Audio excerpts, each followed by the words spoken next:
আজকে বানিয়ে নেব পদ্ম পাতায় পমফ্রেট পাতুরি। নিয়ে নিয়েছি পমফ্রেট মাছ, পোস্ত, সাদা সর্ষে, কালো সর্ষে, সর্ষের তেল, কাঁচা লঙ্কা আর দই। এগুলো সবকটাকে আমরা মিক্সার গ্রাইন্ডারে পেস্ট করে নিচ্ছি।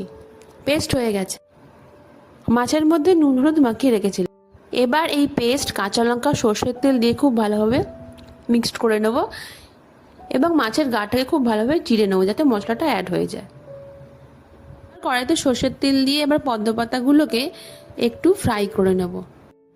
এবার এই পাতার মধ্যে সর্ষে পোস্ত দিয়ে মেশানো মাছটা খুব ভালোভাবে একটা সুতোর সাহায্যে বেঁধে ফেলবো। প্রথমে 10 মিনিট কড়াইতে পাতুরিগুলো ভেজে নেব, আবার উল্টে 10 মিনিট ভেজে নিলে রেডি হয়ে যাবে আজকে পদ্ম পাতায় পমফ্রেট পাতুরি। এইভাবে একদিন বানিয়ে নিন পমফ্রেট পাতুরি।